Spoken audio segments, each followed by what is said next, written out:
सत्यनारायण भगवान की जय। सत्यनारायण भगवान की इस कथा को सुनने से जीवन में सारे सुख प्राप्त हो जाते हैं। एक समय की बात है, नैशिरण तीर्थ में सौनिकादि 88,000 ऋषियों ने श्री सूति जी से पूछा, हे प्रभु, इस कलयुग में वेद विद्या रहित मनुष्यों को प्रभु भक्ति किस प्रकार मिल सकती है तथा उनका उद्धार कैसे होगा? हे मुनि श्रेष्ठ, कोई ऐसा तप बताइएगा जिससे थोड़े समय में ही पुण्य मिले और मनवांछित फल भी मिल जाए। इस प्रकार की कथा सुनने से हम इच्छा रखते हैं। सर्व शास्त्रों के ज्ञाता सूत जी बोले, हे वैष्णवों, आप सभी ने प्राणियों के हित की बात पूछी है, इसलिए मैं एक ऐसे श्रेष्ठ व्रत को आप लोगों को बताऊंगा जिसे नारद जी ने लक्ष्मी नारायण जी से पूछा था और लक्ष्मीपति ने मणि श्रेष्ठ नारद जी से कहा था, आप सब इसे ध्यान से सुनिएगा। एक समय की बात है, योगीराज नारद जी दूसरों के हित की इच्छा के लिए अनेकों लोकों में घूमते हुए मृत्यु लोक पहुँचे। यहाँ उन्होंने अनेक योनियों में जन्मे प्रायः सभी मनुष्यों को अपने कर्मों द्वारा अनेकों दुखों से पीड़ित देखा। उनका दुख देख नारद जी सोचने लगे कि कैसा यत्न किया जाए जिससे निश्चित रूप से मानव के दुखों का अंत हो जाए। इसी विचार पर मनन करते हुए वह विष्णु लोक में गए। वहाँ वह देवों के ईश नारायण की स्तुति करने लगे, जिनके हाथों में शंख, चक्र, गदा और पद्म थे, गले में वरमाला पहने हुए थे। स्तुति करते हुए नारद जी बोले, हे भगवान, आप अत्यंत शक्ति से संपन्न हैं। मन तथा वाणी भी आपको नहीं पा सकती है। आपका आदि, मध्य तथा अंत नहीं है। निर्गुण स्वरूप सृष्टि के कारण भक्तों के दुख को दूर करने वाले हैं। आपको मेरा नमस्कार है। नारद जी की स्तुति सुन विष्णु भगवान बोले, हे मुनि श्रेष्ठ, आपके मन में क्या बात है? आप किस काम के लिए पधारे हैं? उसे निसंकोच कहो। इस पर नारद मुनि बोले कि मृत्यु लोक में अनेक योनियों में जन्मे मनुष्य अपने कर्मों के द्वारा अनेकों दुखों से दुखी हो रहे हैं। हे नाथ, आप मुझ पर दया रखते हैं तो बताइए, वो मनुष्य थोड़े प्रयास से ही अपने दुखों से कैसे छुटकारा पा सकते हैं?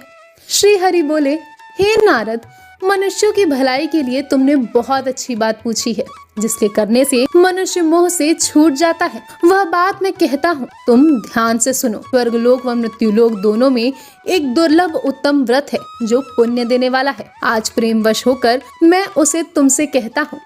श्री सत्यनारायण भगवान का यह व्रत अच्छी तरह विधान पूर्वक करके मनुष्य तुरंत ही यहाँ सुख भोग कर मरने पर मोक्ष प्राप्त करता है। श्री हरि के वचन सुन नारद जी बोले कि उस व्रत का फल क्या है और उसका विधान क्या है? यह व्रत किसने किया था? इस व्रत को किस दिन करना चाहिए? सभी कुछ विस्तार से बताइए। व्रत की बात सुन श्री हरि बोले, दुख व सुख को दूर करने वाला, यह सभी स्थानों पर विजय दिलाने वाला है।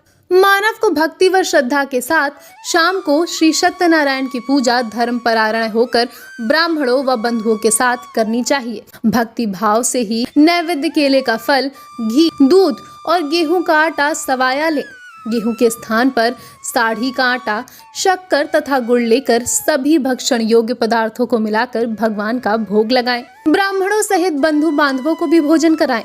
उसके बाद स्वयं भोजन करें। भजन कीर्तन के साथ भगवान की भक्ति में लीन हो जाएं। इस तरह से सत्यनारायण भगवान का यह व्रत करने पर मनुष्य की सारी इच्छाएं निश्चित रूप से पूरी होती हैं। इस कली काल अर्थात कलयुग में मृत्यु लोक में मोक्ष का यही एक सरल उपाय बताया गया। श्री सत्यनारायण व्रत कथा का पहला अध्याय संपूर्ण। बोलिए श्री सत्यनारायण भगवान की जय।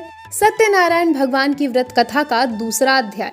सूत जी बोले, हे ऋषियों, जिसने पहले समय में इस व्रत को किया था उसका इतिहास कहता हूँ, ध्यान से सुनो। सुंदर काशीपुरी नगरी में एक अत्यंत निर्धन ब्राह्मण रहता था। भूख प्यास से परेशान वह धरती पर घूमता रहता था। ब्राह्मणों से प्रेम करने वाले भगवान ने एक दिन ब्राह्मण का वेश धारण कर उसके पास जाकर पूछा, हे विप्र, नित्य दुखी होकर तुम पृथ्वी पर क्यों घूमते हो? दीन ब्राह्मण बोला, मैं निर्धन ब्राह्मण हूँ, भिक्षा के लिए धरती पर घूमता हूँ। हे भगवान, यदि आप कोई ऐसा उपाय जानते हो तो बताइए। वृद्ध ब्राह्मण कहता है कि सत्यनारायण भगवान मनोवांछित फल देने वाले हैं, इसलिए तुम उनका पूजन करो। इसे करने से मनुष्य सभी दुखों से मुक्त हो जाता है। वृद्ध ब्राह्मण बनकर आए सत्यनारायण भगवान उस निर्धन ब्राह्मण को व्रत का सारा विधान बताकर अंतर्ध्यान हो गए। ब्राह्मण मन ही मन सोचने लगा कि जिस व्रत को वृद्ध ब्राह्मण करने को कह गया है उसे मैं जरूर करूंगा। यह निश्चय करने के बाद उसे रात में नींद नहीं आई। वह सवेरे उठकर सत्यनारायण भगवान के व्रत का निश्चय कर भिक्षा मांगने के लिए चला गया। उस दिन निर्धन ब्राह्मण को भिक्षा में बहुत धन मिला, जिससे उसने बंधु बांधवों के साथ मिलकर श्री सत्यनारायण भगवान का व्रत संपन्न किया। भगवान सत्यनारायण का व्रत संपन्न करने के बाद वह निर्धन ब्राह्मण सभी दुखों से छूट गया और अनेक प्रकार की संपत्तियों से युक्त हो गया। उसी समय से यह ब्राह्मण हर माह इस व्रत को करने लगा। इस तरह से सत्यनारायण भगवान के व्रत को जो भी मनुष्य करेगा वह सभी प्रकार के पापों से छूटकर मोक्ष को प्राप्त होगा। जो मनुष्य इस व्रत को करेगा वह भी सभी दुखों से मुक्त हो जाएगा। सूत जी बोले कि इस तरह से नारद जी से नारायण जी को कहा हुआ श्री सत्यनारायण व्रत को मैंने तुमसे कहा। हे विप्रो, मैं अब और क्या कहूँ। ऋषि बोले, हे मुनिवर, संसार में उस विप्र से सुनकर और किस किस ने व्रत को किया, हम बस इस बात को सुनना चाहते हैं। इसके लिए हमारे मन में श्रद्धा का भाव है। सूत जी बोले, हे मुनियों, जिस जिसने इस व्रत को किया है वे सब सुनो। एक समय वही विप्र धन व ऐश्वर्य के अनुसार अपने बंधु बांधवों के साथ इस व्रत को करने को तैयार हुआ। उसी समय एक लकड़ी बेचने वाला बूढ़ा आदमी आया और लकड़ियां बाहर रखकर अंदर ब्राह्मण के घर में गया। प्यास से दुखी व लकड़हारा उनको व्रत करते देख विप्र को नमस्कार कर पूछने लगा, आप ये क्या कर रहे हो? तो उन्होंने बताया कि व्रत कर रहा हूँ तथा इसे करने से क्या फल मिलेगा, कृपया मुझे भी बताइए। ब्राह्मण ने कहा कि सब मनोकामनाओं को पूरा करने वाला यह सत्यनारायण भगवान का व्रत है।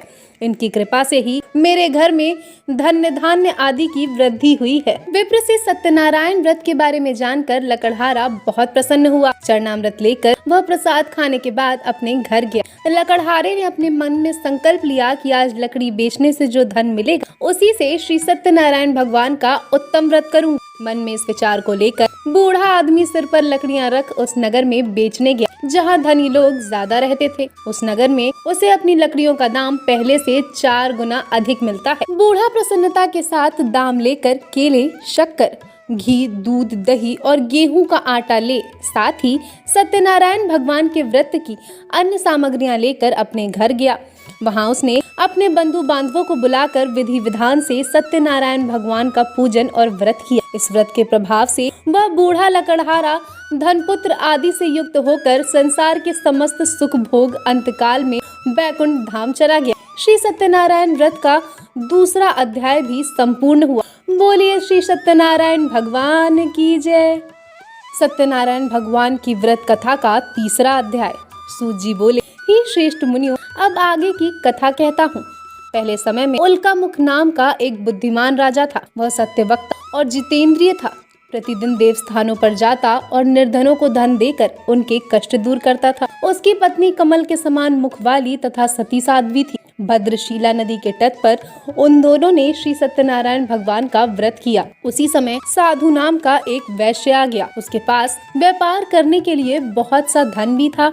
राजा को व्रत करते देख वह विनय के साथ पूछने लगा, हे राजन, भक्ति भाव से पूर्ण होकर आप ये क्या कर रहे हैं? मैं सुनने की इच्छा रखता हूँ, तो आप मुझे भी बताइए। राजा बोले, हे साधु, अपने बंधु बांधवों के साथ पुत्रादि की प्राप्ति के लिए एक महाशक्तिमान श्री सत्यनारायण भगवान का व्रत व पूजन कर रहा हूँ। राजा के वचन सुन साधु आदर से बोला, हे राजन, मुझे इस व्रत का सारा विधान कहिए। आपके कथा अनुसार ही मैं भी इस व्रत को करूँगा। मेरी भी संतान नहीं है और इस व्रत को करने से निश्चित रूप से मुझे संतान की प्राप्ति होगी। राजा से व्रत का सारा विधान सुन व्यापार से निवृत्त हो वह अपने घर गया।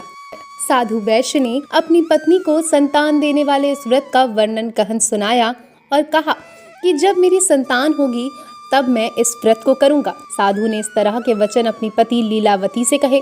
एक दिन लीलावती पति के साथ आनंदित हो सांसारिक धर्म में प्रवृत्त होकर सत्यनारायण भगवान की कृपा से गर्भवती हो गई। 10वें महीने में उसके गर्भ से एक सुंदर कन्या ने जन्म लिया। दिनों दिन वह ऐसे बढ़ने लगी जैसे कि शुक्ल पक्ष का चंद्रमा बढ़ता है। माता पिता ने अपनी कन्या का नाम कलावती रखा। एक दिन लीलावती ने मीठे शब्दों में अपने पति को याद दिलाया कि आपने सत्यनारायण भगवान के जिस व्रत को रखने का संकल्प किया था उसे करने का अब समय आ गया है। आप इस व्रत को करिए। साधु बोला, हे प्रिय, इस व्रत को मैं उसके विवाह पर करूंगा। इस प्रकार अपनी पत्नी को आश्वासन देकर वह नगर चला गया। कलावती पिता के घर में रह वृद्धि को प्राप्त हो गई। साधु ने एक बार नगर में अपनी कन्या को सखियों के साथ देखा तो तुरंत ही दूत को बुलाया और कहा कि मेरी कन्या के योग्य वर देख कर आओ। साधु की बात सुनकर दूत कंचन नगर पहुंचा और वहां देखभाल कर लड़की के सुयोग्य बाड़िक पुत्र को ले आया। सुयोग्य लड़के को देख साधु ने बंधु बांधवों को बुलाकर अपनी पुत्री का विवाह कर दिया।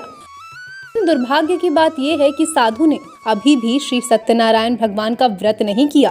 इस पर श्री भगवान क्रोधित हो गए और श्राप दिया कि साधु को अत्यधिक दुख मिले। अपने कार्य में कुशल साधु बनिया जमाई को लेकर समुद्र के पास स्थित होकर रत्नासारपुर नगर में गया। वहां जाकर दामाद ससुर दोनों मिलकर चंद्रकेतु राजा के नगर में व्यापार करने लगे। एक दिन भगवान सत्यनारायण की माया से एक चोर राजा का धन चुराकर भाग रहा था। उसने राजा के सिपाहियों को अपना पीछा करता देख चुराया हुआ धन वहां रख दिया जहां साधु अपने जमाई के साथ ठहरा हुआ था। राजा के सिपाहियों ने साधु वैश्य के पास जाकर राजा का धन पड़ा देखा तो वह ससुर जमाई दोनों को बंधक बनाकर राजा के पास ले गए और कहा कि इन दोनों चोरों को हम पकड़ लाए हैं, अब आप आगे की कार्रवाई की आज्ञा दे। राजा की आज्ञा से उन दोनों को कठिन कारावास में डाल दिया गया और उनका सारा धन भी उनसे छीन लिया गया। श्री सत्यनारायण भगवान के श्राप से साधु की पत्नी भी बहुत दुखी हुई। घर में जो धन रखा था चोर उसे चुरा ले गए। शारीरिक तथा मानसिक पीड़ा व भूख प्यास से वह अत्यंत दुखी हो अन्न की चिंता में कलावती के ब्राह्मण के घर गई।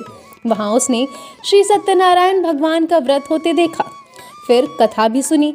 वह प्रसाद ग्रहण कर रात को वापस घर आई। माता के कलावती से पूछा, हे पुत्री, अब तक तुम कहाँ थी?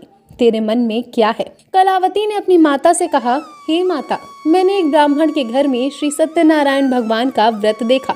कन्या के वचन सुन लीलावती भगवान के पूजन की तैयारी करने लगी। लीलावती ने परिवार के बंधुओं सहित सत्यनारायण भगवान का पूजन किया और उनसे वर मांगा कि मेरे पति तथा जमाई शीघ्र घर आ जाए।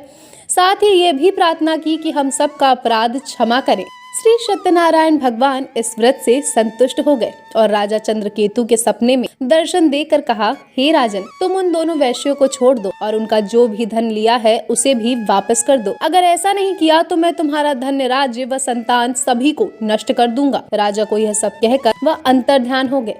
प्रातः काल सभा में राजा ने अपना सपना सुनाया। फिर बोले कि बड़े पुत्रों को कैद से मुक्त कर सभा में लाओ। दोनों ने आते ही राजा को प्रणाम किया। राजा मीठी वाणी में बोला, हे महानुभावों, भाग्यवश ऐसा कठिन दुख तुम्हें प्राप्त हुआ है, लेकिन अब तुम्हें कोई भय नहीं है।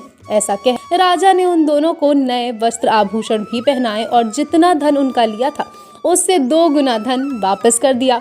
दोनों वैश्य अपने घर को चल दिए। सूत जी बोले, वैश्य ने मंगलाचार कर अपनी यात्रा आरंभ की और अपने नगर की ओर चल दिए। उनके थोड़ी दूर जाने पर एक दंडी वेशधारी श्री सत्यनारायण ने उनसे पूछा, हे साधु, तेरी नाव में क्या है? अभिवाड़ी बड़े हंसता हुआ बोला, हे दंडी, आप क्यों पूछते हो? क्या धन लेने की इच्छा है? मेरी नाव में तो बस बेल व पत्ते भरे हुए हैं। वैश्य ने कठोर वचन सुन भगवान बोले, तुम्हारा वचन सत्य हो। दंडी ऐसे वचन कर वहां से दूर चले गए। कुछ दूर जाकर समुद्र के किनारे बैठ गए। दंडी के जाने के बाद साधु वैश्य ने नित्य क्रिया के पश्चात नाव को ऊंची उठते देखकर अचंभा माना और नाव में बेल पत्ते आदि देख वह मूर्छित हो जमीन पर गिर पड़ा। मूर्छा खुलने पर वह अत्यंत शोक में डूब गया। तब उसका दामाद बोला, आप शोक ना मनाएं, यह दंडी का शाप है, इसलिए हमें उनकी शरण में जाना चाहिए, तभी हमारी मनोकामना पूरी होगी। दामाद की बात सुनकर वह दंडी के पास पहुंचा और अत्यंत भक्ति भाव से नमस्कार करके बोला, मैंने आपसे कहा वो असत्य था, इसके लिए मुझे क्षमा कर दीजिए। ऐसा कहकर महान शोकातुर में रोने लगा। तब दंडी भगवान बोले, हे वड़िक पुत्र, मेरी आज्ञा से बार बार तुम्हें दुख प्राप्त हुआ, तू मेरी पूजा का विमुख हुआ। साधु बोले, हे भगवान, आपकी माया से ब्रह्मा आदि देवता भी आपके रूप को नहीं जानते, तब मैं अज्ञानी कैसे जान सकता हूँ? आप प्रसन्न होइए, अब मैं सामर्थ्य के अनुसार आपकी पूजा करूँगा। मेरी रक्षा करिए और पहले के समान नौका में धन भर दीजिए।